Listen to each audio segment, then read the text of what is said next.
आपकी राज्यपाल से मुलाकात हुई, क्या कुछ बातचीत हुई? देखिए, ओबीसी आरक्षण को लेके प्रतिनिधि मंडल जो आए थे उनके साथ हम लोग जाके ज्ञापन दिए उनको। हम लोग चाहते हैं कि आरक्षण जनसंख्या के अनुपात में हो और काफ़ी दुखी हैं इस बात को लेके कि पंचायत चुनाव में ये प्रतीत हो रहा है कि आरक्षण ओबीसी को नहीं मिलेगा और ये जो 14% है इससे 20-21 साल से ओबीसी वर्ग के लोग पीछे चले जा रहे हैं और हम लोग न्याय के लिए संघर्ष कर रहे हैं। यहाँ पे जो 21 साल से पूर्व के में भी जितनी भी सरकारें आई सबने ओबीसी के साथ अन्याय किया और हम चाहते हैं जल्द से जल्द ये जो है अधिकार, जो प्रतिनिधित्व का अधिकार ओबीसी को भी मिले। लेकिन आपकी सरकार है, बजट सत्र वो हमने अपने सरकार थी, लेकिन सरकार ने स्पष्ट जवाब दे दिया कि ऐसा अभी कोई विचार नहीं है कि पंचायत चुनाव में भी आरक्षण दिया जाए।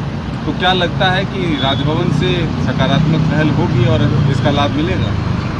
देखिए, हम उम्मीद से ही हर जगह जाते हैं, अपने सरकार से भी उम्मीद है और राज्यपाल हमारे प्रदेश के हैं तो उनका भी जिम्मेदारी, वो एक संवैधानिक पद पे हैं, विचार विमर्श किया जा सकता है और कहीं भी विश्वास से ही लोग जाते हैं। अम्बा जी, एक दूसरा सवाल है कि आपके माता पिता के मामले में भी कोर्ट का फैसला है। आज विधायक बंधु तिर्की के मामले में फैसला आया है, 3 वर्ष की सजा हुई है, 3 लाख उनको जुर्माना। देखिए, सरासर मेरे माता पिता के साथ अन्याय हुए ये पूरा झारखंड जान रही है। हर किसी, मेरे क्षेत्र में मातम सा माहौल बना हुआ है, हर कोई कॉल कर रहा है कि गलत हुआ है, कैसे ये हो गया।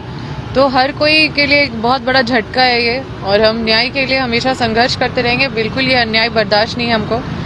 एक जनप्रतिनिधि का जनता के साथ होके और उनका आवाज़ बनना, उनका आवाज़ उठाना, ये एक परंपरा को ख़त्म करने का ये साजिश किसी के तरफ से भी अगर किया जा रहा है तो ये चीज़ बिल्कुल हमारे लोकतंत्र के हित में नहीं है। और मैं न्यायपालिका के बारे में कुछ नहीं बोल रही हूँ, लेकिन अधिकारी उस समय के जो तत्कालीन थे वो अपने आप को बचाने के लिए, आप सोचिए कि अधिकारी केस करते हैं कि उनको चोट लगी, पत्थर से पथरा हुआ, और जो पब्लिक केस करते हैं कि हमारे साइड जो 4 लोग मरे उनका क्या। मेरा यही क्वेश्चन है कि हमारे साइड जो 4 किसान मरे उनके साथ न्याय नहीं होगा।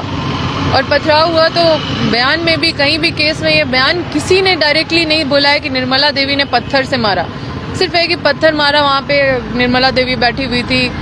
फिर अधिकारी ने तो कई बना के भी बयान दिए, लेकिन किसी का भी बयान इस तरह से डायरेक्ट नहीं है कि निर्मला देवी ने। इनफैक्ट आईओ ने साफ बोला है कि योगेंद्र साव घटनास्थल में नहीं थे। सारे अधिकारी जो थे वो लोग भी बोले कि योगेंद्र साव नहीं थे, सिर्फ निर्मला देवी थी। अम्बा जी, क्या आप कहना चाह रहे हैं कि कोर्ट को गुमराह किया गया और कोर्ट गुमराह हुआ है? बिल्कुल, कोर्ट गुमराह हुई है, इसलिए तो हम लोग हाई कोर्ट मूव कर रहे हैं। और बंधु तिर्की के मामले में क्या कहें, उनकी सदस्यता भी जा सकती है क्योंकि 3 साल की सजा हो गई। देखिए, हम उस केस के बारे में तो नहीं जानते हैं, लेकिन तो जब तक हम उस केस के बारे में हम कुछ नहीं मालूम है तब तक हम उस पर कुछ बोल नहीं सकते हैं।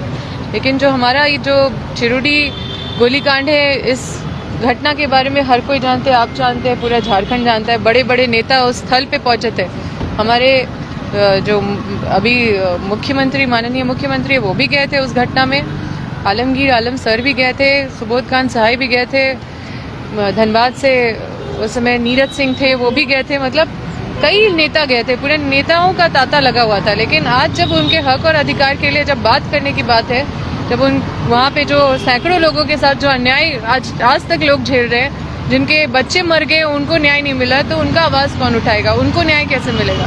अधिकारी तो अपने आप को क्लीन चिट दे दिए, तो क्या ये मामला यहीं पे रफा दफा तो नहीं हो सकता ना? हम तो इस बात को रखेंगे और इसका जांच का मांग करते रहेंगे। झारखंड टाइम्स के साथ जुड़ने के लिए हमारे Facebook page Jharkhand times .live को लाइक करें। साथ ही साथ हमारे ऐप झारखंड टाइम्स को गूगल प्ले स्टोर से इंस्टॉल करना बिल्कुल न भूलें।